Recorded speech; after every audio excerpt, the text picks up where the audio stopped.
Hello दोस्तों, आप लोग को स्वागत है मेरे चैनल में। जीवन संगनी धर्म पत्नी की विदाई कृपया बिना रोई पढ़े। यह कहानी मेरे दिल को छू गई है। जीवन संगनी धर्म पत्नी की विदाई। अगर पत्नी है तो दुनिया में सब कुछ है। राजा की तरह जीने और राज दुनिया में अपना सिर ऊंचा रखने के लिए अपनी पत्नी का धन्यवाद कीजिए। आपकी सुविधा असुविधा आपके बिना कारण के क्रोध को संभालती है। तुम्हारे सुख से सुखी है और तुम्हारे दुख से दुखी है। आप परिवार को देर से बिस्तर पर रहते हैं, लेकिन उसका कोई परिवार रविवार या तैयार नहीं होता है। चाय लाओ, पानी लाओ, खाना लाओ, ये ऐसा है और वो ऐसा है। कब अकल आएगी तुम्हें, ऐसे ताने मारते हैं। उसके पास बुद्धि है और केवल उसी के कारण तो आप जीवित है, वरना दुनिया में आपको कोई भी नहीं पूछेगा। अब जरा इस स्थिति की सिर्फ कल्पना करें। एक दिन पत्नी अचानक रात को गुजर जाती है और घर में रोने की आवाज़ आ रही है। पत्नी का दर्शन चल रहा था।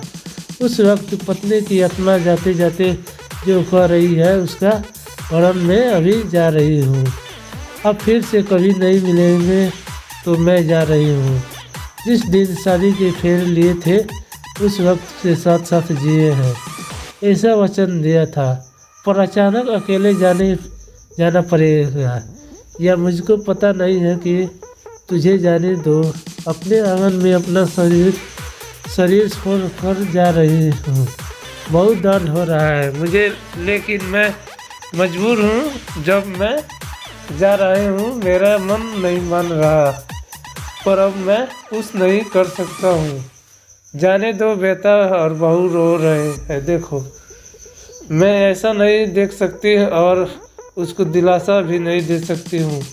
पोता बाबा कर रहा है, उसे शांत करो। बिल्कुल ध्यान नहीं दे रहे हैं।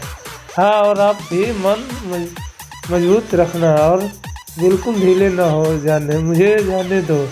अभी मेरी ससुराल से आएगी और मेरा मृत शरीर देखकर बहुत रोएगी। तब उसे संभालना और शांत करना। और आप भी बिल्कुल नहीं रोना, मुझे जाने दो। इसका जन्म हुआ और उसका मृत्यु निश्चित है। जो भी इस दुनिया में आया है वहाँ से ऊपर गया है। धीरे धीरे मुझे भूल जाना, मुझे बहुत याद नहीं करना और इस जीवन में फिर से काम में डूब जाना। अब मेरे बिना जीवन जीने की आदत जल्दी से डाल लेना, मुझे जाने दो। अपने इस जीवन में मेरा कहाँ कभी नहीं माना। अब जिद छोड़कर व्यवहार में बिन्ने रहना। आपको अकेले छोड़कर जाने मुझे बहुत चिंता हो रही है, लेकिन मैं मजबूर हूँ। मुझे जाने दो। आपको बीपी और डायबिटीज है। गलती से भी मीठा नहीं खाना, अन्यर्थ परेशानी होगी। सुबह उठते ही दवा लेना और न भूलना। चाहे अगर आपको देर से मिलती है तो बहू पर गुस्सा न करना। अब मैं नहीं हूँ, ये समझ कर जीना सीख लेना। मुझे जाने दो बेटा। और बहू कुछ बोले तो चुपचाप सब सुन लेना। कभी गुस्सा नहीं करना, हमेशा मुस्कुराते रहना, कभी उदास नहीं होना। मुझे जाने दो। अपने बेटे के साथ खेलना, अपने दोस्तों के साथ समय बिताना। अब थोड़ा धार्मिक जीवन जिए ताकि जीवन को सीमित किया जा सके। अगर मेरी याद आए तो चुपचाप रो लेना, लेकिन कभी कमज़ोर नहीं होना। मुझे जाने दो। मेरे रुमाल कहाँ है, मेरी चाबी कहाँ है। अब मेरे चिल्लाने नहीं, सब कुछ ध्यान से रखने और याद रखने की आदत डालना। सुबह और शाम नियमित रूप से दवा ले लेना।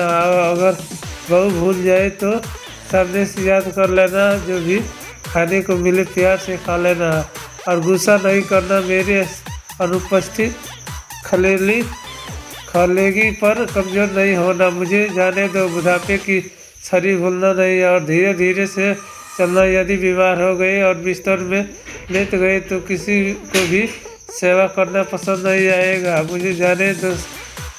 शाम का बिस्तर पर जाने से पहले एक लोटा पानी मांग लेना, प्यास लगे तभी पानी पी लेना। अगर आपको रात को उठना पड़े तो अंधेरे में कुछ लगे नहीं, उसका ध्यान रखना। मुझे जाने दो, शादी के बाद हम बहुत प्यार से साथ रहे हैं। परिवार में फूल फूल जैसे बच्चे दिए, अब उस फूलों की सुगंध से मुझे नहीं मिलेगी।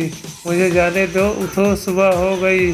अब ऐसा कोई नहीं कहेगा कि अब अपने आप उठने की आदत डाल लेना। किसी की प्रतीक्षा नहीं करना, मुझे जाने दो। और हाँ, एक बात है कि मुझसे सिपाही है, मुझे माफ़ कर देना। आपको बिना बताए बावजूद कि पोस्ट ऑफिस में बचत खाता खुलवाकर 14 लाख रुपए जमा किए हैं। मेरी दादी ने सिखाया था कि 1 रुपये जमा करके कोने में रख दिया, उसमें से 5 लाख बहू और बेटी को देना और अपने खाते में 4 लाख रख लेना अपने लिए। मुझे जाने दो, भगवान की भक्ति और पूजा करना भूलना नहीं। अब फिर कभी नहीं मिलेंगे। मुझसे कोई भी गलती हुई हो तो मुझे माफ़ कर देना। मुझे जाने दो, मुझे जाने दो। हेलो दोस्तों, आप लोगों को स्वागत है मेरे चैनल में। आप लोगों को कहानी कैसी लगी है? पूरी कहानी सुनने के लिए मेरे चैनल पर जाके सुन सकते हैं। धन्यवाद।